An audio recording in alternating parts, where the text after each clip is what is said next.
जब दक्ष ने यज्ञ किया, उस यज्ञ को ध्वंस करने के लिए भगवान शिवजी ने भद्रकाली को अपनी जटा से प्रकट किया था।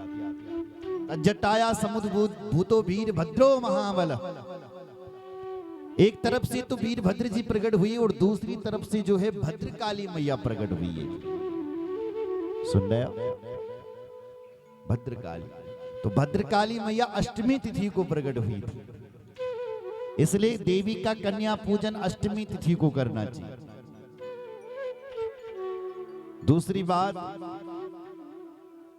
जो लोग 3 व्रत करने वाले हैं मां के,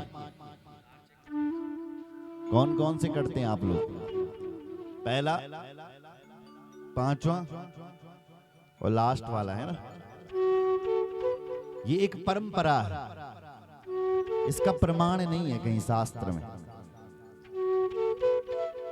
कि ये 3 व्रत इस तरीके से करने चाहिए। तो कैसे 3 व्रत करने चाहिए? बोले भैया हो सके तो 9 दिन के आप पूरे व्रत करो, अगर नहीं कर सकते हो तो 3 व्रत करो। अब 3 कौन से करने? तो पहला, पांचवा, लास्ट वाला नहीं करना है।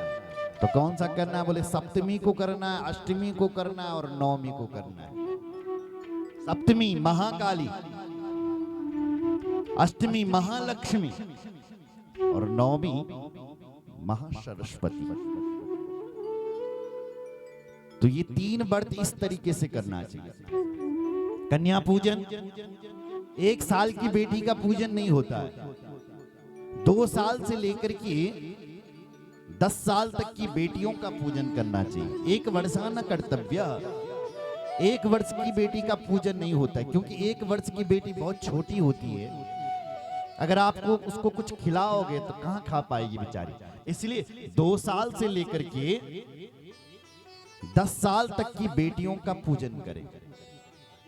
11 वर्ष की भी बेटी पूजन नहीं कहा। वैसे तो समस्त बेटियां ही पूजनीय हैं, पर अगर आप सकाम अनुष्ठान करवा रहे हैं तो उसके लिए 2 साल से लेकर के 10 साल तक की बेटियों का पूजन करना चाहिए। और सुनो, ब्राह्मण की बेटी का पूजन करोगे तो तुम्हें ज्ञान शक्ति मिलेगी। क्षत्रिय की बेटी का पूजन करोगे तो तुम्हें बल शक्ति मिलेगी। वैश्य की बेटी का पूजन करोगे तो तुम्हें वित्त शक्ति, धन कमाने की शक्ति मिलेगी। और जो चौथा वर्ण है, कुछ विद्वानों का मानना है कि पूजा कर सकते हैं, कुछ कहते हैं कि नहीं कर सकते। बोलो जय सिया राम। तो अगर चौथे वर्ण की बेटी का भी पूजन करोगे तो क्रिया शक्ति मिलेगी। चारों वर्णों की बेटी पूजनीय है। बोलो जय श्री राम। और इन नवरात्रों में देवी मां को नवमी के दिन या अष्टमी के दिन बेल पत्ती चढ़ानी चाहिए। क्या चढ़ानी चाहिए? बेल पत्ती। कैसी बेल पत्री? रक्त चंदन सम्मिश्रै कोमलेन बिल्व पत्रकै भवानी पूजिता येन सभवेन प्रतीक्षतो। देवी भागवत के 3 स्कंद में जन्मेजय को भगवान वेदव्यास कह रहे हैं कि हे जन्मेजय, अगर देवी मां को प्रसन्न करना है तो उनके चरणों में बेल पत्री चढ़ानी चाहिए। इधर देखो ना मेरी तरफ, कैसी बेल पत्ती? बोले रक्त चंदन सम्मिश्रै। रक्त चंदन रौली, रौली लेनी है, सुनिए वाला रौली लेनी बल, और रौली से उस बेल पत्र पर लिखना ऐं ह्रीम और क्लीम। क्या लिखना? ऐं ह्रीम और क्लीम, 3 पत्तों पर लिखना है। और भवानी पूजितायेन, भगवती के चरणों में चढ़ाना है। सभवेन प्रतीक्षतो, आप जो चाहोगे वो तुम हो जाओगी। सुन रहे हो? अगर आप धनवान चाहेंगे तो आप धनवान बन जाएंगे, बुद्धिमान चाहेंगे तो बुद्धिमान बन जाओगे। क्या कर रहे हो? बोलो जय सिया राम। ओम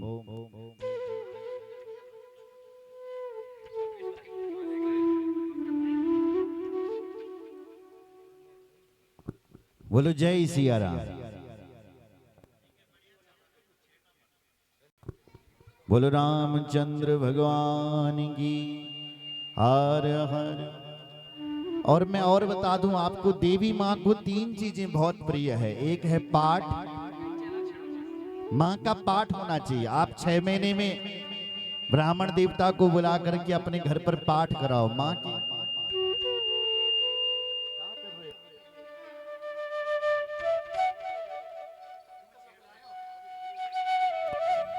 बोलो जय सिया राम।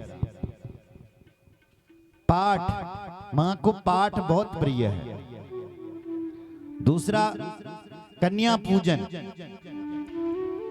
और तीसरा यज्ञ हवन। देवी को ये तीनों चीज अत्यंत प्रिय है माताओं सज्जनों। बोलो जय सिया राम। और बहुत सारे चरित्र हैं जिन पर हम नहीं जाएंगे। आइए माँ भगवती को भी प्रणाम करते हुए, भगवान को प्रणाम करते हुए आइए भगवान राम की दिव्य कथा में हम सब प्रवेश करेंगे। बोलो भक्त वत्सल भगवान की जय। एक बार मुनि कुसुम सुहाए, एक बार मुनि कुसुम सुहाए, निज कर भूषण राम बनाए, निज कर भूषण सीतहि पैरा प्रभु सादर, सीतहि पैरा प्रभु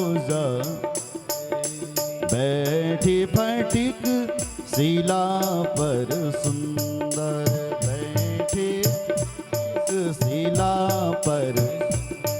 गोस्वामी जी कहते हैं एक बार चुन कुसुम सुहाए। एक समय की बात थी,